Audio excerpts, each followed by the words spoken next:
How you doing? Good. Are we on air? Yeah. I'm doing great. Or a podcasting version of On Air. Yeah. Well, you can cut it at any point. Yeah. Twist my words around, make me look way smarter than I am. Yeah, right. Exactly. How am I doing? Good. I love being here, Baltimore, Maryland Film Festival. Have you been to the Maryland Film Festival before? Yes, Maryland Film Festival. Actually, have you shown in prior films I premiered my first film here. Oh, is that true? My feature film, first feature. Zeros and Ones? Zeros and Ones premiered here. No one, was rejected from a bunch of other festivals. I didn't really know anything about I knew about Sundance and Cannes. And I didn't know that other festivals existed. And ironically, they kind of don't. Well, they do. They do. I'm teasing, yeah. And luckily for audiences and for filmmakers, they do. And this is one of the best, really. Yeah. And I it's built up a reputation, I think, in the last 10 years. But I've been here, I think, 4 or 5 times in the last 10 years. And, that is a lot. And it's amazing every time. Uh-huh. Yeah. Did you show any of your subsequent films? Yeah. So Zeros and Ones, I just met Eric Hatch, who was the programmer here for, I think, over a decade. Yep. And I didn't know who he was or anything. I just knew he was someone told me that guy really loves movies. And he used to work at this video store, they told me. Right. And me again, Video actually. American. Uh-huh. And we just started talking about movies, and then he said, "You ever thought of making one?" I'm like, "Oh, I did make one, but no one wants to see it." And he's like, "Just send it to me. I'd love to take a look." And I sent it to him, and then he emailed me out of the blue. He's like, "Okay, we have film festival. We want to show it." I'm like, "Oh my god, I can't believe that, really?" Yeah. And then I kind of not giving up on it, but it was just rejection after rejection after rejection. And so I said, "Of course." And so it was really a boon, such a surprise. And we came here, and that's where I met all of the filmmakers that I know, the film, because I was living in LA. What year was that? 2010, I believe. Okay, because I know that I remember 2011 was supposed to be that big year. Yeah, so this was right before 2011. This is the year 2010. Yes, you're right. It would be. But that's when I met a bunch of people that I'd collaborated with since, like Kate Scheel, right, and Sean Price Williams, and just a bunch of other interesting filmmakers. I just saw JGM Pietro, who makes great shorts, and Mike Bolandic, and a bunch of interesting... Oh, Mike's here? He's not here, but he was You collaborated with him. He was here that year. Well, he's a peer, I guess. I was living in L.A., and I'd made Zeros. I'd moved there in 2007, and I was going to a lot of movies and working on my movie. And in L.A.? Yeah. But none of the... I didn't befriend any of the people who were at these theaters all the time because I don't know why. Maybe I'm antisocial. And the people that I was making my movies with didn't know anything about movies or were film professionals in this sort of Los Angeles Hollywood way where they actually don't care about movies. So when I came here and I met people who cared a lot about movies and knew a lot about movies and also were making movies, I was like, wow, there's other people out there like me. So yeah, it was really Los special. Angeles, if you're the Eugene Kotlyarenko, and you're making in your brain is where that brain, Eugene's brain is, and then you go to LA. Well, and this is an enormously sweeping generalization, but you're going to find people that are kind of on a track. And I think there's a lot of pressure because of the industries there and the kind of movies they're making out of that part of the industry. But if you come here, all of a sudden you realize these are my people. I mean, was there some of that going on? No, that's exactly what it was. Oh, they're not doing that. They're doing something else, which is making offbeat, they just, for lack of another word, films for the sake of that. They just want to make movies that they think are good. Yeah. Like really movies that they think are really good and they don't want to compromise. And they hope that there's an audience, or they make it with the belief that there is an audience for something that's good. And that's kind of what I was trying to do in L.A. And I did try to pitch things to people in the industry and was just always getting laughed out of the room for better or worse. You still are, though. For better or worse. Just to be fair and honest. Yeah, I still am, I guess. No, now it's weirdly different because all the weirdly it's changed. The people are a little bit they're not younger, but they're my age now. It used to be I'd meet 40-year-old guys, who just I don't know. I don't want to analyze this stuff too much, but I do think things are changing in the industry a little bit. Is my anecdotal observation, right? That maybe they could have room for better movies, more interesting movies, more nuanced movies. I mean, I know they have enough room for Star Wars and Marvel comic universe and all this shit, but there is something called the Marvel Universe fatigue.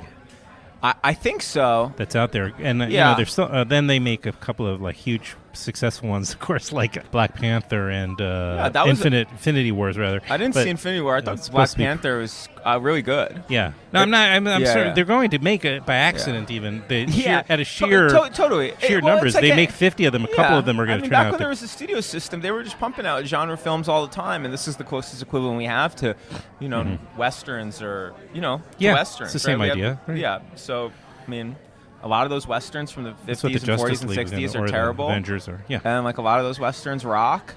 So similar concept. That's very true. Yeah. Right. So they're still making odors, as they used to call them. Odors. So now, wait, Wobble Palace, which is why you're here. Yep. I saw it at South by Southwest. Oh, cool. Where it premiered.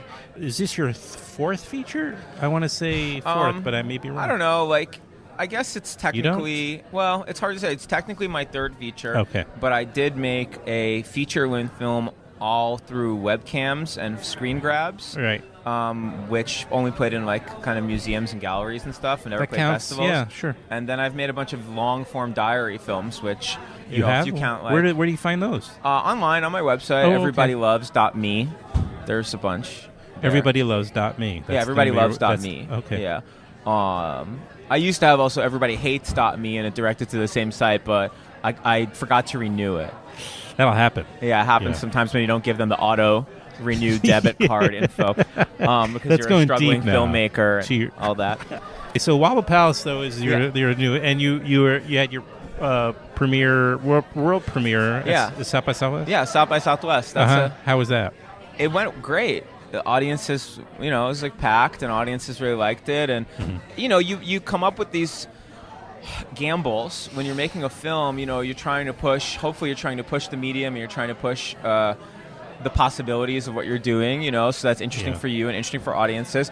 And you take these risks, formal or character-based risks, and you don't know how they're going to go. You have an intention, but you don't know how they're going to be received by audiences.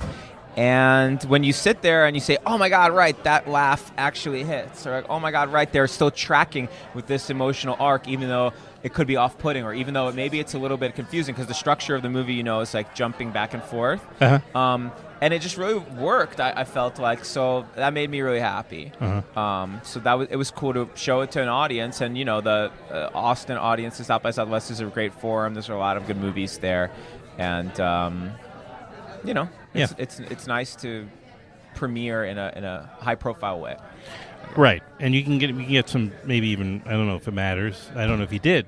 Can you get reviews out of that? We got reviews. Yeah, we got reviews. Like trades, like a really. I think the movie has split critics, like in a good way. Because when I was making the movie, I was like, well, people are really going to hate this. Kind of what I was bragging to the to my crew members and my collaborators and stuff.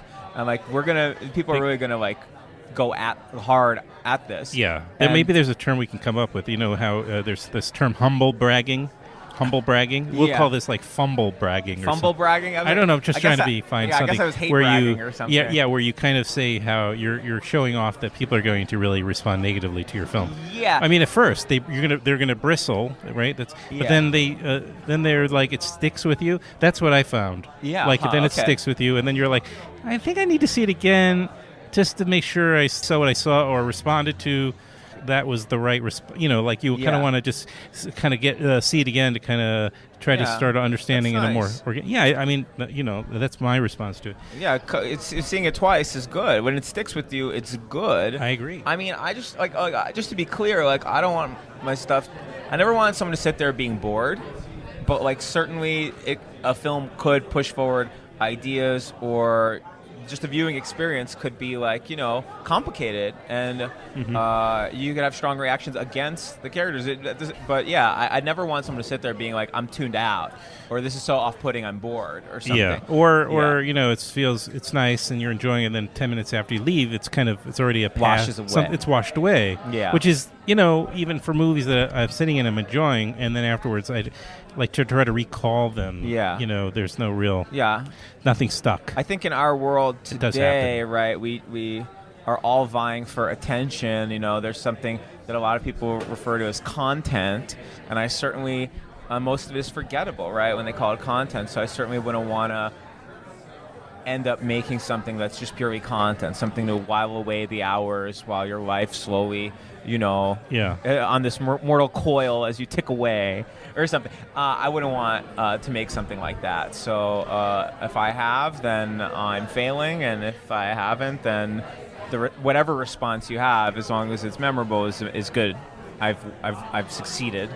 Or your film was sitting in my list queue for months. I really appreciated it there. It's all right. Exactly. Anyway, yeah.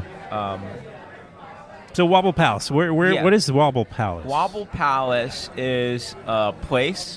It's a state of mind, an unstable state of mind. It's about a sort of romantic instability. It's about narcissistic instability. It's about a couple who lives together, and they hate each other. And they're kind of on their last legs, and they decide to split their house up over the weekend. So like the guy gets it on Saturday, and the girl gets it on Sunday. And the film is sort of split up in this dichotomous structure along those lines. And so you just stick with each character for kind of half the film and see the sort of sexual escapades and traumatic experiences that they go when they've left to their own devices, right?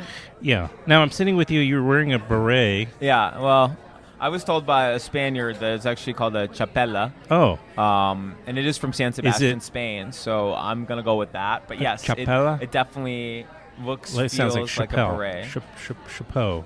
Maybe it's the same. Sure. Chapeau is hat. Is the in French. France. Maybe it's the same derivative. Yeah, I don't know. I'm going to yield to him because it is from San Sebastian. Right. Yeah. So in the movie, though, your hair, you bring a lot of attention to your hair in this one. Yeah. There's a whole hair style in that movie. Very much so. It's the floating toupee. It was a sort of, novel comb-over, I guess, if you will. What goes into? Was that your idea? Of course it was. That was my idea for this character, who clearly is just a total narcissist and puts forward like a kind of shtick, a kind of, I don't know, egomaniacal shtick that I guess he believes is charming and maybe in some ways is entertaining to laugh at, and which is clearly so transparently like sad and weak. And I think that hair is a pretty good symbol of that idea, right? Yeah. So did you have to who did you work on with for this the coif? The coif. Yeah, no, I mean, I had the idea for the movie about 2 years ago, and then I grew the hair out for the film, of course. You had to shave. Well, and I don't want to give away much. When you don't have crazy resources for production value, sometimes you have to use your own body. You say, well, I can invest 2 years into growing this hair. I mean, no, it was just something that's there to work with, but it works, Yeah. Yeah. And so this one, who is now? Let's talk about the cast. Yeah, I think good cast. So the female lead is played by Dasha Nekrasova. It's her first kind of feature. Yeah, I didn't recognize her. Her feature role, and she plays, the female protagonist, Jane, and she's great. I don't know, she's wonderful. Like 1, 2 takes, we're done. Every single one. She was a pro. She's the best. She's one of the best actors I've ever worked with. Is that right? 100%.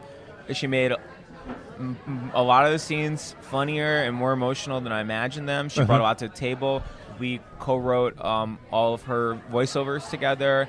She suggested a few scenes. There's actually some of my favorite scenes in the movie she suggested. So yeah, she was the really trusted and invaluable collaborator on the film. It's definitely her film as well. When you were at the point of production, you're still in a creative mode in the sense of you're still open to I that. Basically, if Dasha wasn't going to do the movie, I wasn't going to make it. Is that right? Yeah, I basically pitched it to her really early, like a few months before we made it. I said, I'm going to do this. It's about a couple. They live together. They hate each other. They split their house up. Like, I'd like you to be the female character or in the couple. And I'm not obviously, but if you've seen my work, once again, I'm reprising this like sort of farcical, pathetic Eugene character, a variation on a character I've played a few times before. And, so I'm the male lead, she's the female lead. And she was very close to the collaboration. This film is based off of like a kind of blueprint rather than a conventional script. So like, I usually map out the structure, and then we sort of fill in the scenes that meet that structure, that meet our goals for the characters, scene to scene and moment to moment. And so there are a few. So obviously it leaves itself open to a certain amount of improv. We don't change the scenes. Like once production is going, it's not like we add scenes or anything. We definitely try to get the best dialogue we can, whether it's something that I've written or something that we just come up with on the spot or some combination of those things. We just try to come up with the best dialogue that we can. But so everyone contributes. So there's a bunch of great actors like Paige Elkington, Geneva Ellis, Kim Yi, and Caroline Hebert. Those are like my dates. Right. And those were all things that we rehearsed and kind of workshopped ahead of time, and recorded on my like iPhone and stuff. And then I sort of wrote lines from that. Because when I'm making these sorts of films, I basically like, oh, this person is so interesting, I have to write the role for them. Right. As opposed to tailoring like, it. I'm going to do cast. I mean, I did do casting for this film and for A Wonderful Cloud, but by and large, they're kind of written for the people once I've cast them. Yeah. And then Jane's character interacts with a character played by Jack Kilmer. He's like the skater boy, and he's great. He's like a pro for sure, and I've worked with him before on like a music video. And just see him around. He's a really wonderful actor and interesting, and brought like totally different energy than like someone like Vish Juan Volandi, who is also in A Wonderful Cloud. Who Vish just brings like one type of energy. It's just great when you have actors who have different working styles, background, professional backgrounds, craft backgrounds, and they can bring that to even kind of a offbeat type of project. Yeah, I think they could bring it to seriously. They could bring it to like a big Hollywood project too. Absolutely, that's what I was trying to get at. I mean, it doesn't matter. They bring the same level of craft. And seriousness. I would only work with people who I think are like interesting and like screen ready, and like you kind of can't look away from them. I think there's plenty of, I don't want to say successful kind of big actors in Hollywood who like I literally don't care to pay attention to when they're on screen. And there's people that I see in movies, small festival movies. That are just captivating. I try personally just to jam my films up with as many of those people as possible. In my opinion, other people might be turned off by them or think that they're boring, but to me, they're all like kind of. I like voices. I think all in my movies, I think everyone has kind of really good voices. Like if you close your eyes, it almost feels like a cartoon or something. Because it takes a certain. It's a certain quality in a voice that makes people hear them as cartoon characters. I think so. And you almost just understand like Vish's character here, Ravi. When he opens his mouth, you just get him, his delivery, the voice. Yes. Dasha, she has that voiceover in the film, and it's it's really strong. It takes you into a different tone because you've been with my character for long enough. You want to escape that, and then when you enter her interiority through her VO, it's a very welcoming, but also feels intelligent. Like the way that she delivers sentiments just feels intelligent, even if the stuff that me and her came up with is a little bit vapid or something like that. Let's say Jeff Goldblum sees your film. Yeah. Okay, and then he's like, Eugene, I want to collaborate with you. Sure. And I want you to write, Eugene. This is your Jeff Goldblum impression you're about to do? I haven't had time. You don't need to do that, Adam. If you want, imagine it. I'm imagining it right now. Yeah. He does that a lot. A little bit good. I'll that was a little bit good. Yeah. All right. I can work on it. But he's. Wouldn't you find that it seems like that would somebody be cool? Wouldn't it be great? There's plenty of actors they're willing to take those kind of artistic are really risks. good. Yeah. There's plenty of actors who are really good that are established that would be excited to work with. I'm open. Like anybody out there, hit me up. Like there is a guy here in Baltimore, Archie, that I met 3 years ago, and he came up to me. He's like, this year I've been in a bunch of shorts. I've played like a serial killer, a pedophile, a guy who lives a shut-in in his basement. Sounds like one movie to me. He's like a 60-year-old guy. Yeah, exactly. Oh, really? He's like a 60-year-old guy. Yeah, and he has a great demeanor and a great sort of slow drawl. And I just said to him, thanks for doing that. Now Archie again is in my mental Rolodex. And I know what you mean though, because there's some people that just you fall in love with. It's like You know Mike Ott? Mike Ott? Yeah, I've met him once or twice. He collaborated with Nathan Silver. Yeah. On I've met him out in L.A. I think Mike, yeah. Although now he's in Berlin. Oh, okay. Because of a relationship. But he made this. He has this one guy, and I was going to look it up, but I thought better of it. But his actor that he uses, like this guy, and he's got that. Also, he's got an interesting voice, and he's just so good. He was in Little Rock, that one, or he did a couple. I'm sorry, it's probably too loud. I'm hearing myself very loudly. Oh, okay, in my yeah, ears. I can't hear you at all. I apologize. I'm just leaning in. We're actually so close that we might as well just kiss. Let's we'll have that moment. Yeah. But anyway, this kid, I'm not. It's a waste of time because I can't remember his name off the top of my head. But he's got this guy, and I just see him. And I'm like, I can't get enough of him on the screen. Right, sure. He's just something about him, and also in his voice, but his just natural style. Like he's never been influenced by anybody. It seems as though a completely organic screen personality. Yeah. And you just want to collect these people. Totally. I mean, there are like John Cassavetes seemed to do. Sure, yeah. I mean, or like Andy Warhol, like the Andy Warhol factory stars and starlets. Like those people are very captivating people, very captivating screen presences. And, clearly the way that the social media landscape works is that people who are interesting or have a shtick find a way to rise to the top, right? So we have a totally different star system now. Just in the more sort of normal culture, there is a very, I don't want to say organic, because there is certainly a lot of corporate influence and corporate sort of meddling with it, but there's a sort of organic star system that exists. And I think that a filmmaker, if they have control over their world and their craft, tries to make an ensemble that represents their worldview, and those are your kind of stars and starlets, and hopefully they can express what you're trying to do in the most captivating and energetic way. But yeah, if some huge YouTube personality or Jeff Goldblum or something wants to collaborate with me, come at me, and I'll figure out if it makes sense for me. I'm open. That's what I'm saying. Everybody loves .me. You can message me through that or something like that. Oh, right. Yeah. We'll put that website up. Yeah, not the hate me one. I remember. So where is Wobble Palace? Do you have some other festivals coming up, or? I don't know. I don't think so. Right. I don't know. I think we might be premiering in Europe. Actually, my films have played internationally before, but I've never gone. So maybe this is that right? Yeah, that's right. This will be the first time that I go to an international premiere. I think in late June. It hasn't been announced yet. Okay, but that'll be cool. I'm excited for sure. And then I hope wear the hat. I will definitely wear this chapella. I say it in this Italian way. I'm not doing service to my friend Carlos, who told me about the Spanish version of it. And then hopefully we'll get a release. And then you'll be back, and then we'll post this then. I mean, post this. Hold off on this, Adam. I will. Post this it's when evergreen, the movie comes out in theaters near where people can everyone. Actually see it. Yeah, and I'm sure it'll be streaming, I bet. And then, the last one again, Light.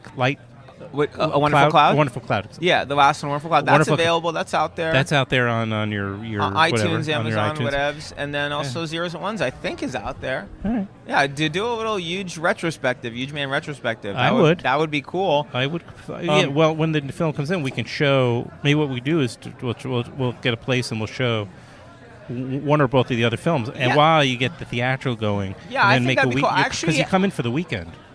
Yeah. To New York, and then. Yeah. For your big opening. I honestly have been talking to a few programmers about that.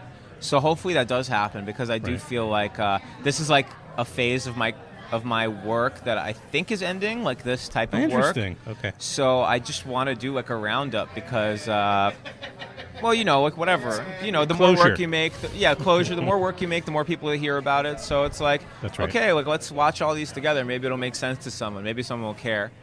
You hope. They will. I care. Thank so you. Thanks for caring. caring. That means other people care. Thanks for caring. All right.